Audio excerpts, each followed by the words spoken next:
this is part 2 of the ways you can gain financial privilege. And again, a disclaimer, I am by no means a financial advisor, not a professional in the finance industry. This video showcases what I have learned and implement in my own life, and also the things that I am also currently learning. So one of the ways I have been increasing my financial acumen is from consuming finance related content. From watching a lot of finance related videos in particular, I have noticed that within all the advice they provide, there's one aspect that typically doesn't get mentioned as much, and it's learning and improving your mental maths, in other words, arithmetic skills. And I think that it's a pretty important skill, because being able to solve mathematical problems in your head is such an underrated skill, because you literally have to do this every day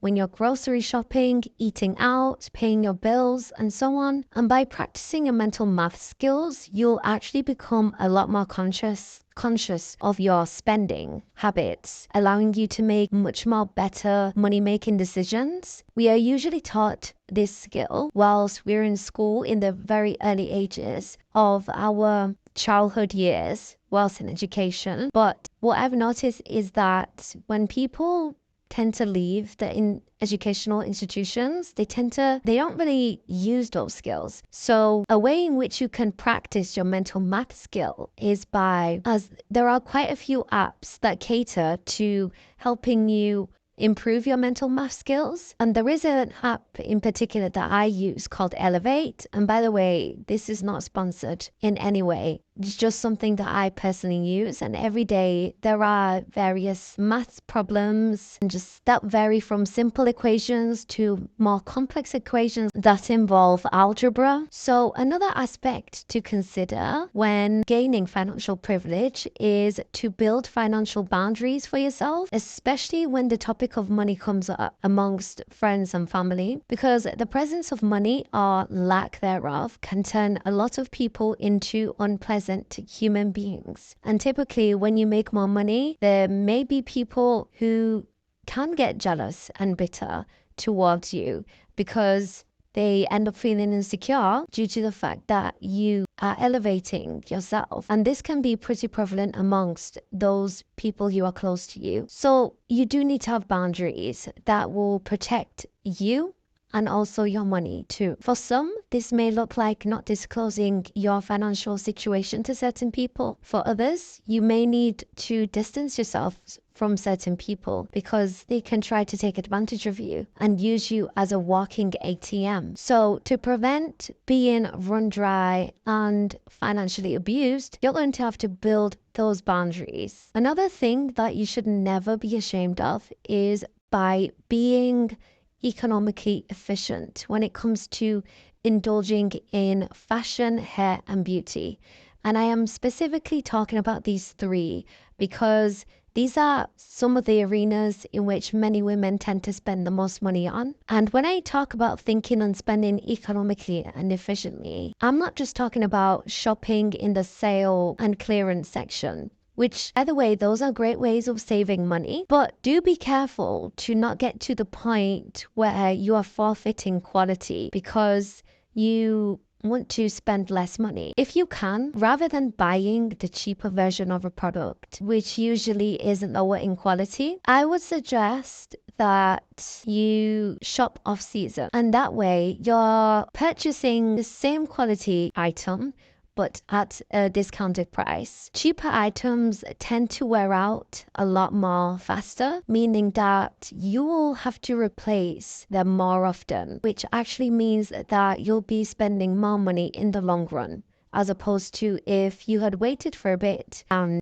bought the good quality piece could last you for years potentially, and you won't have to replace so quickly. So this kind of links into a concept that I came across called cost per wear, which is basically working out the value of your investment. So in the context of shopping, if you're deciding to buy a piece of clothing, think about the amount of times that you will likely wear this item and then divide by the retail price. So for example, if a dress costs $100 and you are likely to wear it more than 20 times, you can do a simple division problem. 100 divided by 20, which is $5. That means that you're actually making the most of this item and you're not wasting your money because the cost per wear is so low. The way in which I am able to implement the cost per wear, I apply this concept by asking myself when I'm out shopping if I can wear this item in 3 different outfits using the clothes that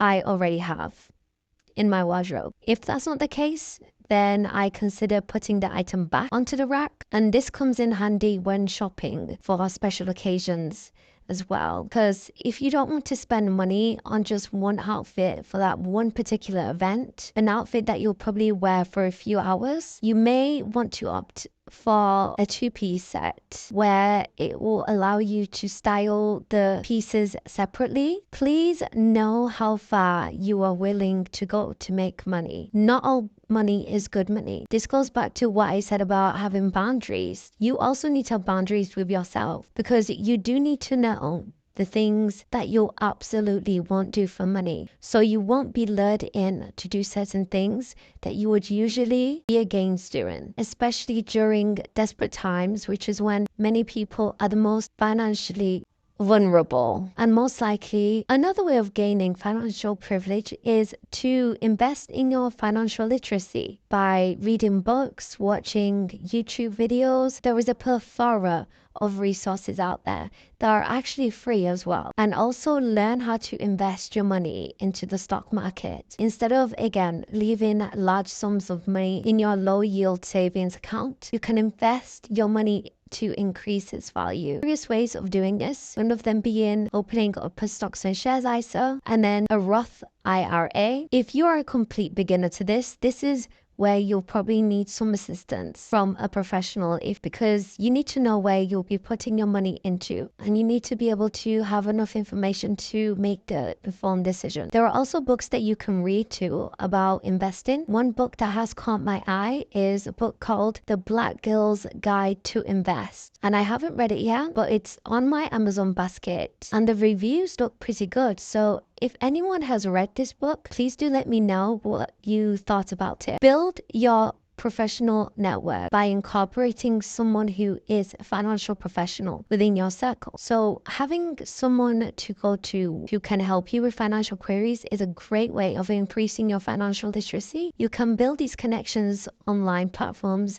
like LinkedIn. So it's pretty useful to get industry level advice because it helps you gain an insight into other people's industries that may be of interest. If you live in a fairly big and metropolitan city, there are always finance related events that you can attend. And you can use apps like Eventbrite to find out what events are happening in your local area. Starting a side hustle is also another good way of gaining financial privilege. Simple ways of doing this is by selling your old clothes on Depop, Vinted, Poshmark. And you can also provide a service as well centered around tasks that people are too lazy to do for themselves. So for example, maybe offer a resume writing service or a proofreading essay service. For those who are entrepreneurs, you can also opt to base your business around a highly profitable business. A simple Google search will give you a variety of ideas. To make sure that you have the capital to start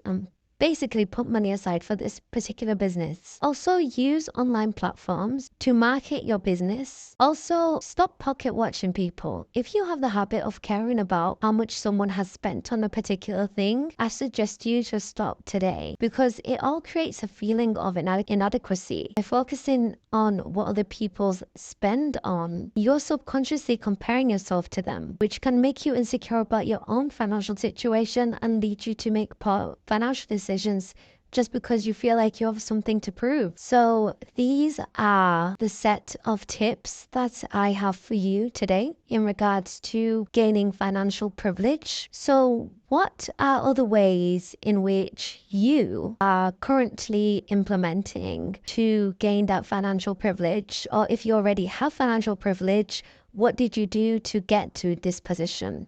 Let us know in the comment section down below, and I'll see you in the next one.